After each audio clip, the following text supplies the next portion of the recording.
Shalom, miserable humans. Seriously, who thought this movie was a good idea? Look, I love the Toy Story franchise, except for that mediocre and unnecessary fourth movie that I pretend doesn't exist, and I love Buzz Lightyear, but this movie was a big mistake. I saw it recently with my girlfriend, and we both agreed that this movie was just so dull and lifeless. It didn't feel like Buzz Lightyear at all. Yes, I know that this version of the character is not the same as the toy, but it doesn't feel like this movie would be the inspiration for the toy in the very slightest. If it were, there would have been no way that the Buzz Lightyear toy would have been so majorly popular. Tartarus, I wouldn't even believe that it would be popular enough for it to get a toy made for it in the first place. Okay, this movie isn't awful. I mean, it has awful things about it, but it's not a terrible movie. However, I suppose I should explain why this movie doesn't work. Oh, Poseidon, help me. However, first I better go over the synopsis of the movie. Oh, Neptune, give me strength.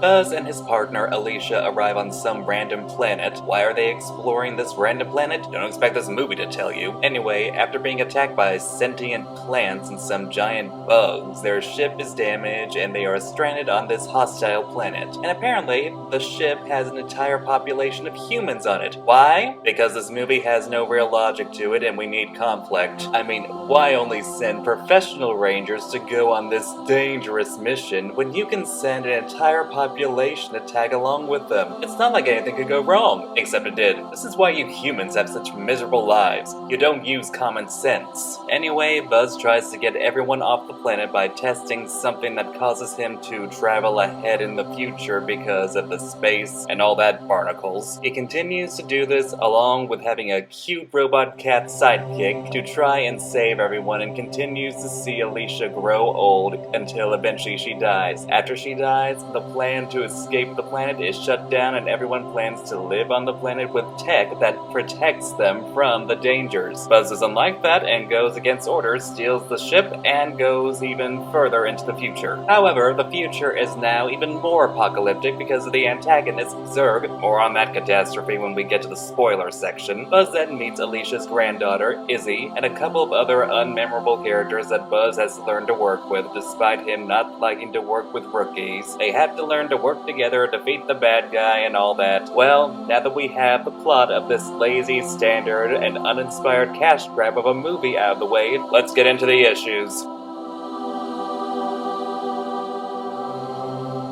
Okay, first of all, let's acknowledge the killer whale in the room. Buzz isn't voiced by Tim Allen, but instead Chris Evans. I'm gonna save what I think of his performance for the end of the section, since I'm mainly going to be talking about how the character was written in this movie, though Chris Evans' performance does have an effect on the character. Also, I will say that the reason Tim Allen isn't voicing the character in this movie was because he said it didn't feel like the character. Yeah, Tim Allen refused to voice the character because he felt they weren't being faithful to the spirit of the character. Not exactly a good sign, is it? Anyway, the character of Buzz in this movie feels like your basic and standard loner that takes things too seriously, doesn't like to work with others, apart from Alicia, feels the need to fix things, is stuck in his ways, and has the personality of a rock.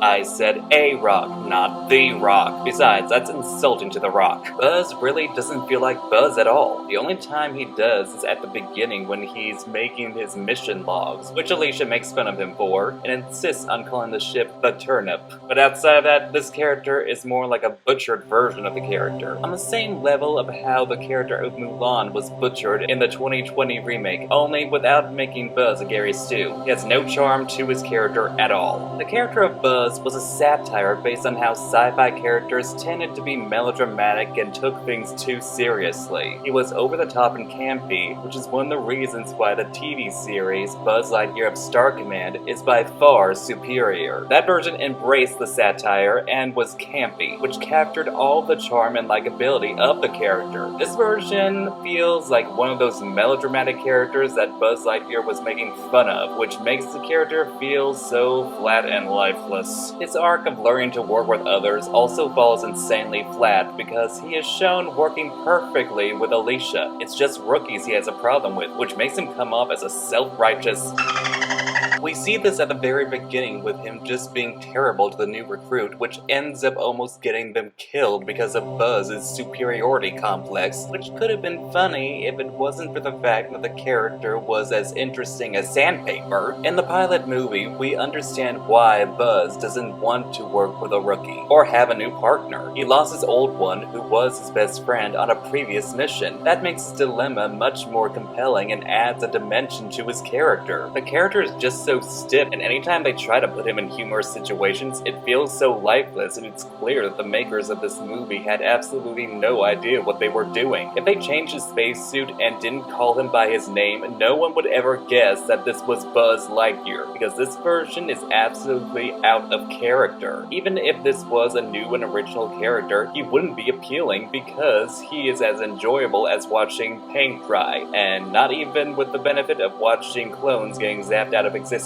Even when they have him say iconic quotes from the original Toy Story, instead of feeling like a loving callback, it feels more like soulless pandering. As for Chris Evans' performance, let me make something very clear. Chris Evans is a phenomenal actor. There's no denying that. However, nothing about his performance convinced me that this was Buzz Lightyear. He played the character seriously, which could be more of the fault of the direction he was given, but even then his cadence doesn't suit the character of Buzz Lightyear. I mean, even if you couldn't get Tim Allen, you could have gotten Patrick Warburton, who voiced the character in the TV series, and while not as good as Tim Allen, managed to still give a great performance that felt faithful to the character. Chris Evans just made the character feel so dull. Great actor, but he wasn't right for the part.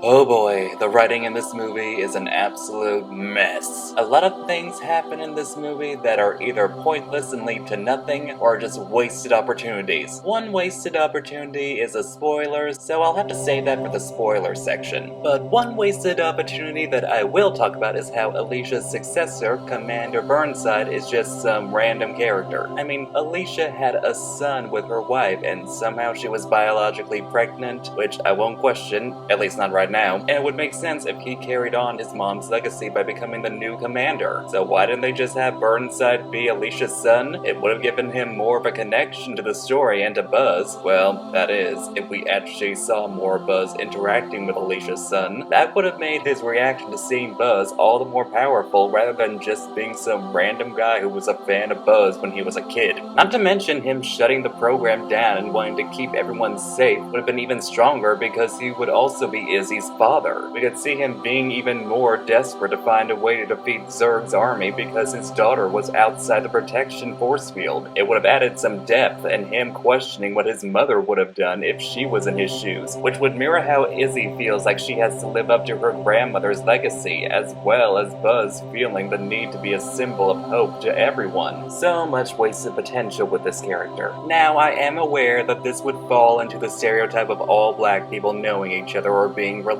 Trust me, my girlfriend would be the first to criticize any black stereotypes, but she also agreed with me on this. I mean, this would have made the film much stronger and added depth to the new characters that are pretty one-note and unmemorable, as well as showing that building someone up so much does affect their family, who feel like they need to live up to the same unrealistic expectations. It could have even been used to explain why Izzy is afraid of outer space instead of it feeling like some random quirk that they threw in to give some undeveloped character growth. Another missed opportunity was showing how Buzz never was allowed to have a life because he was so dedicated to his mission. I mean, it does touch upon it, but it was in a very surface level way. We aren't told what Buzz wanted outside of accomplishing his mission and being a space ranger. Did he have a lover of his own? Someone who he had feelings for but never had the guts to tell them, and now it was too late to ever find out if the person felt the same way or what could have been? Did he ever want to start a family and have kids of his own? What about his parents and any siblings he might have had? We aren't given anything like that. I mean, an entire lifetime has passed him by in what seemed like a month or so to him. The people who he knew and cared about were all gone now, and they really don't do anything with it. I don't like this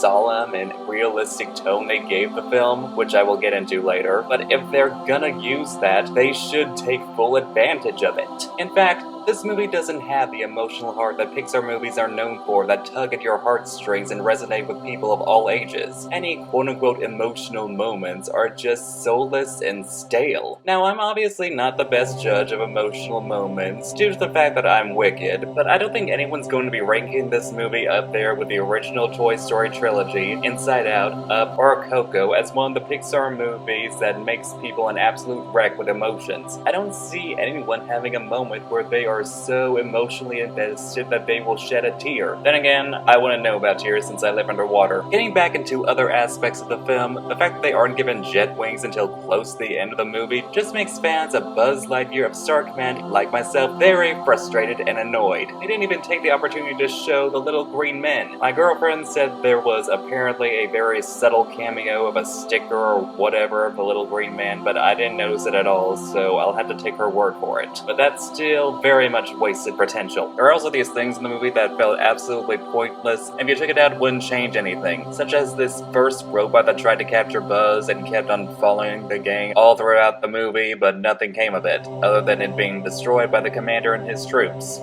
That was pointless. Also, apparently when they shut down the mission, that also meant they were going to take away Buzz's robot cat, Socks, and dismantle him. Why? I mean, what is even the purpose of doing that? It's not like Socks was made to help Buzz figure out how to accomplish his mission. He was there to help relieve his stress like a therapy cat. Wouldn't him losing his best friend and his mission being shut down mean that he needs Socks more than ever? This is PTSD stuff right here. And he was also a gift from Alicia, so what right do you have to take him away from Buzz? Plus, Socks is just adorable and the best character in the movie. How could anyone think of hurting this precious baby? Even I'm not that cruel, and my heart is colder than Pluto. Also, what was the point of having a robot being part of Izzy's team when it was just going to be left behind and have no real relevance to the story? I kept thinking on how pointless a lot of things in this movie were throughout my entire watch of it. This movie just keeps on screaming what a lazy cash grab it is. Oh dear Neptune, the tone of this movie is just jarring. As I've mentioned, this movie isn't campy or stylized like you expect a Buzz Lightyear movie to be, which is one of the biggest problems with this movie. The film is too grounded in quote-unquote reality and trying to take itself seriously to where it can't go all out, which makes it so unmemorable. In the TV series, it fully embraced the campiness of what Buzz Lightyear was supposed to be, which is one of the reasons it was memorable, fun, engaging, and iconic as Tartarus. This quote-unquote realistic tone is one of the things that make the film so dull because we have to stay in this boring and muted setting. I'll get more into that when I discuss the world building, but it really doesn't make for a good experience. Because the tone takes itself so seriously, this means that the humor also falls insanely flat. It doesn't feel natural and comes off as jarring, especially when they try to have Mo be funny when he just comes off as annoying. Don't even get me started on that stupid pen gag of his. When they try to have Buzz be humorous, it just comes off as forced and stiff rather than genuinely funny. Like the scene where he tries to do the to infinity and beyond thing with Izzy. To infinity. Are you trying to get me to pull your finger? Don't fall for it. Good job at ruining an iconic catchphrase. Also, if she read her grandmother's books and had them pretty much memorized, how would she not know what that was? Ugh, the humor in this film is so poorly thought out. The tone is unbalanced and doesn't seem to be able to appeal to anyone without it banking on the popularity of Toy Story. Take that out and you have a movie that is too convoluted and dull for kids to enjoy, and too by the numbers and at times juvenile for adults. The tone also affects the animation style of the film, which is a mess. Don't get me wrong, on its own, it's absolutely amazing. I mean, it's Pixar for Poseidon's sake. Of course the animation is going to be great. However, the visuals have very conflicting elements. I mean, Buzz is made more realistic, but stylized, and it doesn't work for him. I can't explain it, he comes off as Uncanny Valley. He looks like a more realistic version of Buzz, but something is just off about the way he looks that just feels low-key unsettling. Plus, the design of the suits and Zurg are just so boring.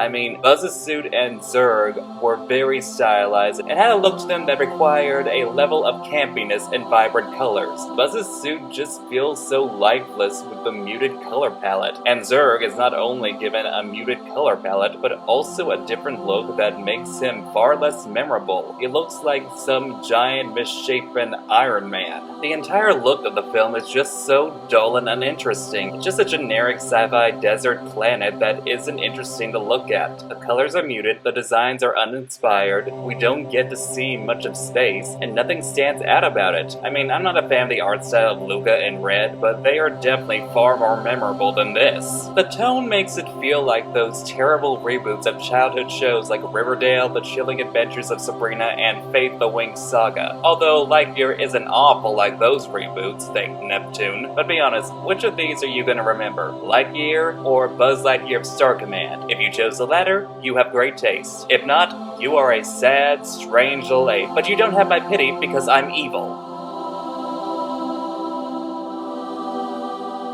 It's been a while since I've watched an animated movie that has had a cast of characters that are so boring and unmemorable. Yeah, the Madrigals, they ain't. By far, the best character is definitely Socks, who you'd expect to be the annoying and unnecessary comic relief, but he turns out to be the most endearing and charming character in the film. He is humorous, but being a comic relief isn't his only role. He actually does help with the plot. He's a loyal and dedicated friend to Buzz, and was really the only thing that was genuinely enjoyable about the film, which says a lot when the most engaging character is a robot. The rest of the characters are just so boring, cliche, generic, and unmemorable. Mo is a clumsy coward that never shuts up and is annoying comic relief. Darby is just your standard cranky old woman that could have been fun but is too basic, though at least she abuses Mo. The commander is generic and standard. Alicia seemed cool, but we don't see enough of her to get invested in her. And Zurg, yeah, I'll get to that in the spoilers. The last character of importance is Izzy, who had potential to be a great character, but isn't really given much to work with. She's just Alicia's granddaughter, feels like she has to live up to her grandmother's legacy, is kind of quirky, has some leadership skills, and is afraid of space.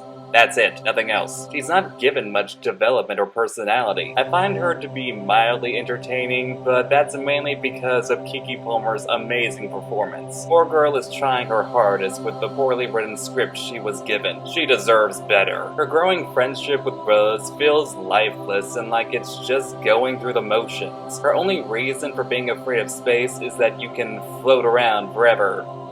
Okay, wouldn't it have been more compelling if she was afraid of space because that would cause so much problems for her grandmother? Or that she's afraid that if she goes into space, the people she loves will have aged while she remains the same age because she might have been away long enough for them to die of old age? Something to give her more depth and a legit character arc. But there's not much to her, and the most appealing thing about her is that she's voiced by Keke Palmer, but What else is there?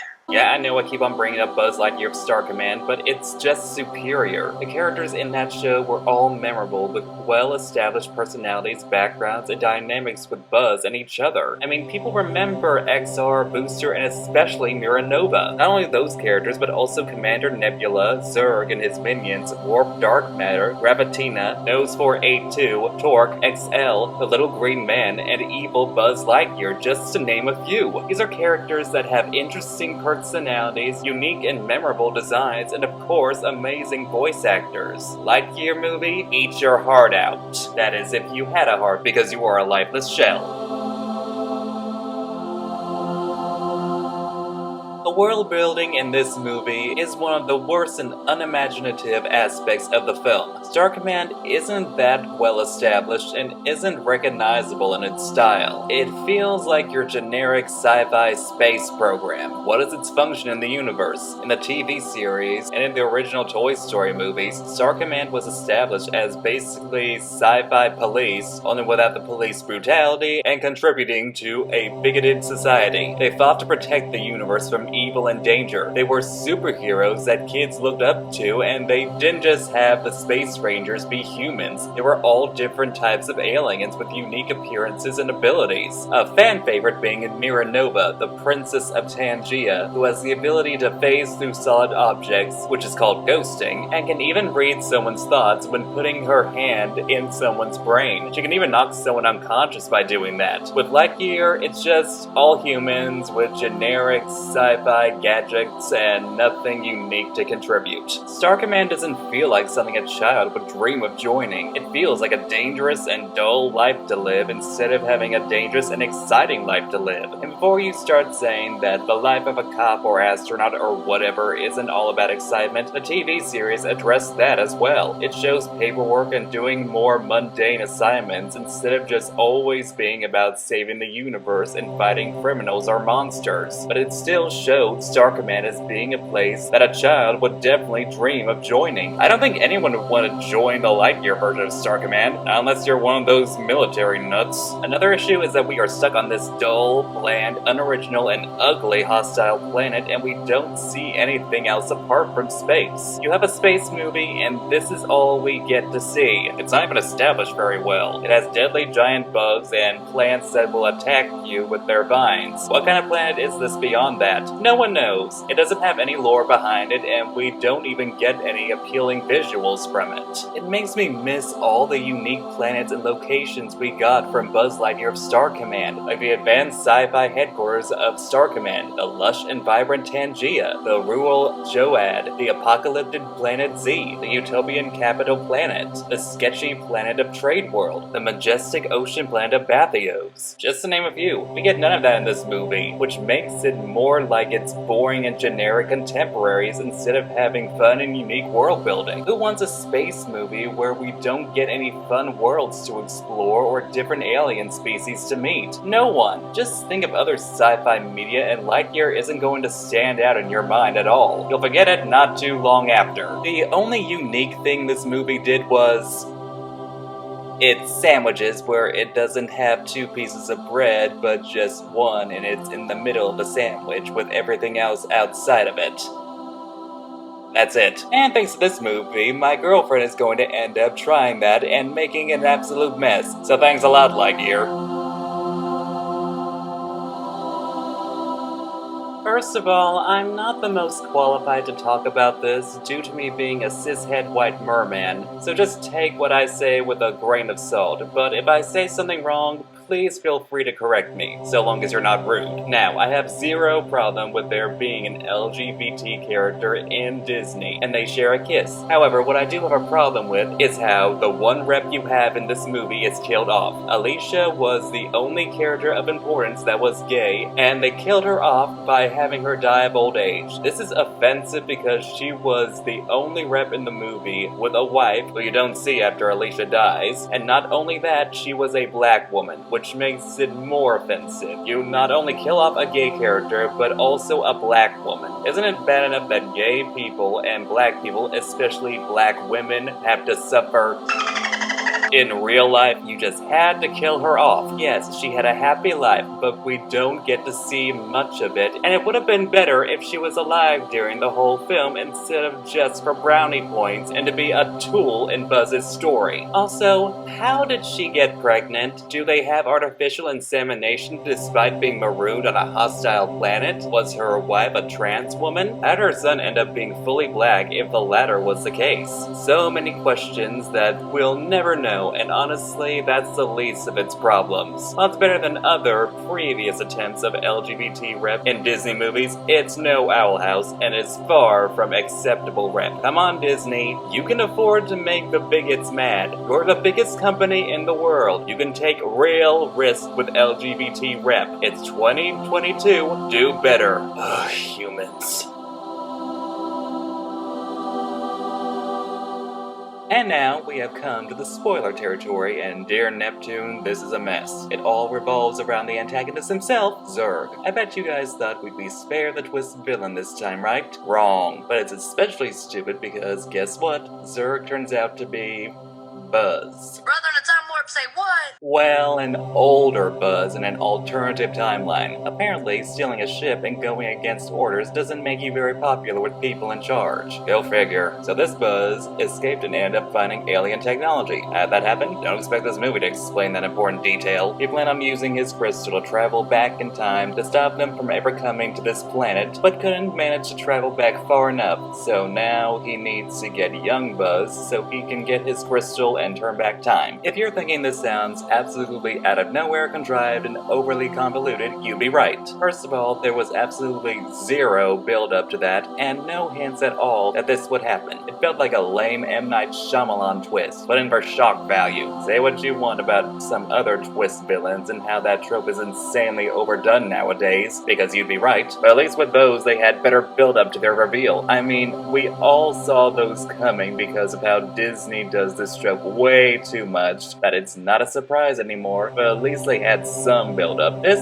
had zero build-up. Even if they had to do a twist villain, why did it have to be an older Buzz? That makes this plot a lot more ridiculous and full of even more plot holes that make no sense. First of all, considering that young Buzz ended up changing his viewpoint, wouldn't the older Buzz end up ceasing to exist like Doris from Meet the Robinsons? Not to mention the fact that older Buzz, who I will from here on out be calling Zurg to make this easier, ends up trying to kill Buzz, which seems like an idiotic move on his part. One of the major rules of time travel is that if your younger self dies, you die and cease to exist as well. So by killing Buzz, Zurg's mission would be null and void because it means he would never accomplish his mission and any work he put into it would cease to exist as well. It's clear that this plot point was not very well thought out at all, much like the rest of this movie. There was also a major missed opportunity here. Buzz points out to Zurg that if he did this, the wonderful life that Alicia had would no longer exist, and neither would Izzy. Zurg questioned who Izzy was and never gave Buzz a chance to answer. Considering the fact that Izzy was the one who came to Buzz's rescue in the fight between Buzz and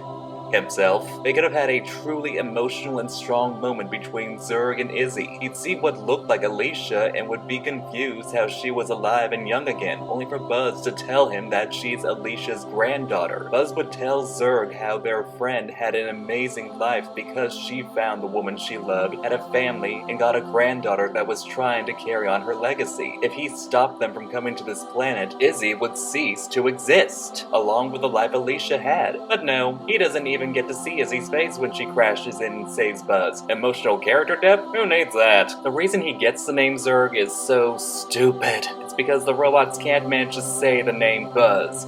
I'm not even kidding, and I seriously wish that I was. They really ruined the character and his potential with terrible writing, a lackluster look, and making him dull and boring like everything else in this movie. It's a shame because he was really awesome in, you guessed it, Buzz Lightyear Star Command. He was flamboyant but sinister, over the top but could be taken seriously as a legit threat, and was silly but managed to have a balance to where he wasn't a joke. He was basically a perfect villain for the show and someone you definitely remember, unlike this version of the character. Sadly, since there was an end credits scene where it shows that Zurg survived, that means they are clearly planning a sequel. So overall, this movie is bad. Is it awful? Well, no, but it's just marginally able to escape the awful category and just lands in the really bad category. I don't plan on seeing any sequel it has, and I don't plan on seeing this movie ever again. Not the worst thing, but it was just so boring and dull that I felt I wasted almost 2 hours of my life. The only good thing that came out of this was that I got the idea to make this video, though whether you consider that a good thing is another matter. And of course, socks. Protect socks at all costs. If you want a good and faithful version of the Buzz Lightyear story, go badger Disney Plus to put Buzz Lightyear Star Command on the service, or try searching for it online. Either option is better than this. And that's the end of the video. What did you guys think? Do you agree with any of my opinions? What do you think of Lightyear? What are your thoughts on the TV series? Let me know in the comments below. Please like, share, comment, and subscribe if you haven't already. You can also follow me on my other social media accounts by clicking the links in the description below. I'm the Wicked Merman from Under the See Ya!